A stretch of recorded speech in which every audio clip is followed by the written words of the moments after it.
kita saritaw nya daw ka budaw sungulong. O dito kita nuche dulu. Tahu nuche ada kira simpan alamnya. Tinggal lagi kita ikan nabek ke garam lagi. Udah nuche lagi. Tuh budaw tuh semua ya 20 kilo. 10 lah. Sampai segitu 10. Jadi kita ngaduk ya. Kita ke ngagaknya di budaw sungulong.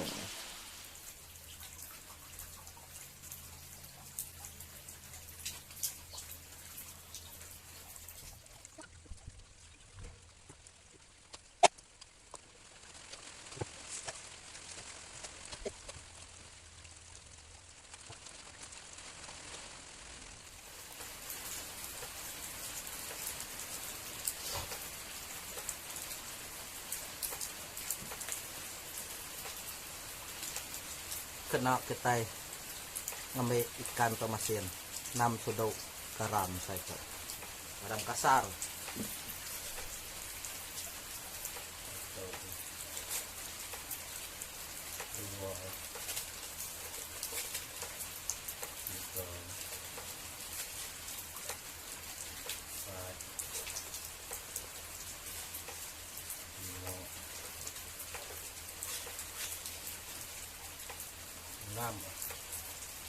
sudah garam dulu lah banyak merawat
Mirau cukup rasa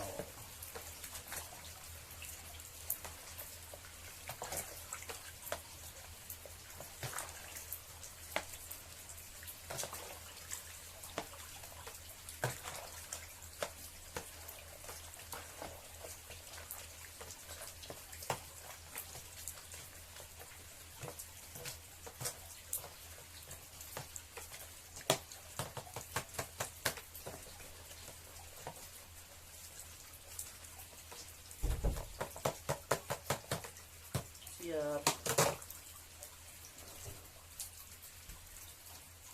selesai nanti proses ya tahu ikan ke budaw kita kemarin kita mayas ya lagi kita nyembel ya tuang segitu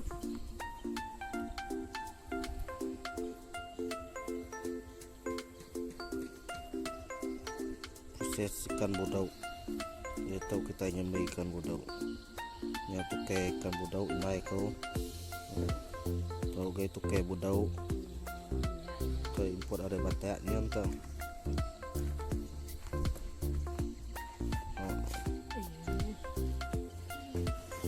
tahu cara nyembel budaw dia rendam jembel itai jembel kering-kering ini baru kita nyuah ya ekspor ke luar negara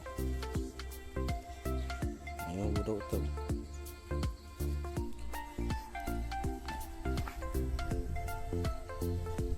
tahu gamai ikan sunguluang kuda ada jembul kita ikatnya di budaw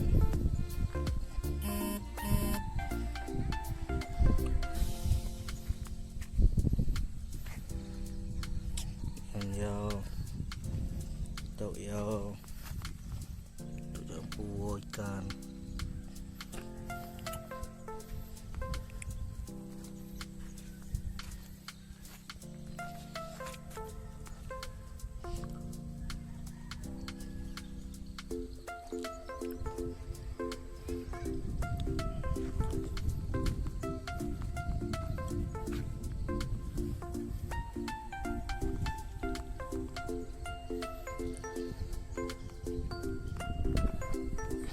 Jadi proses tahu kita ngantai ya keriang, kita bakal tahu tidak tambah keriang baru kita nyua ya tahu lebih tahu ya contohnya kita keriang kita nyua ya baru ya nyamai ya tentu mesin saya makai kerupuk kemarin bodoh kerupuk menu semua